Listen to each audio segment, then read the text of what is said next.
ॐ ह्रीं श्रीं आदिनाथाय नमः। ॐ नमः सिद्धेभ्यः। ॐ नमः सिद्धेभ्यः।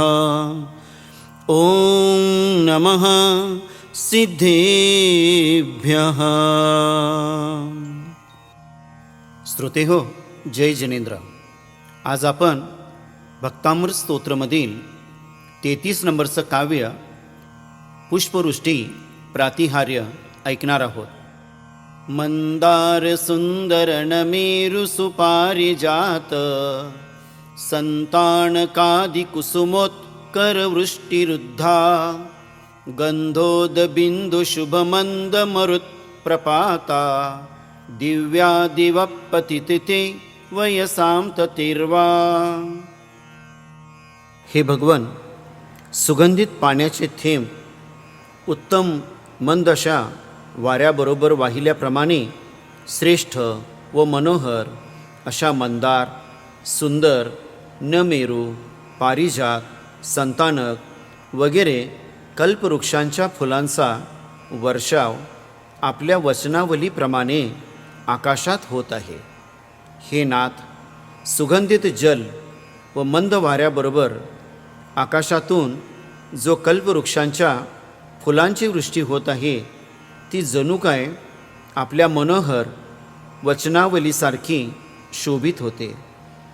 हे भगवंतांच्या अतिशयामधील 6वे अतिशय पुष्पवृष्टी प्रातिहार्य याचे वर्णन आहे।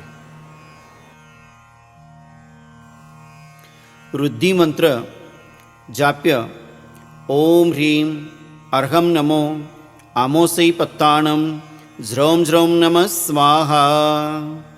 ओम ह्रीं श्रीं क्लीं ब्लूं ध्यानसिद्धिं परमयोगीश्वराय नमो नमः स्वाहा।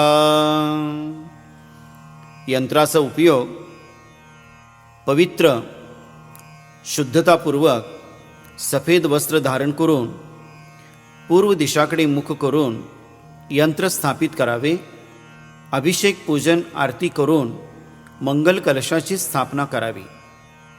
एक दीप धूप लावून आपण स्वतः उत्तर दिशाकडे मुख करून पद्मासनात बसावे।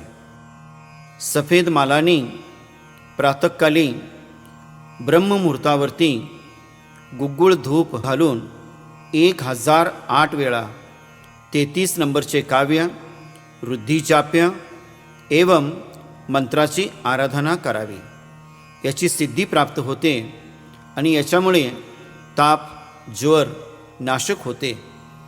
ओम ह्रीं पुष्पवृष्टी सत्प्रातिहार्य सहिताय श्री आदिनाथ जिनेंद्राय अर्घ्यं निर्वपामिति स्वाहा।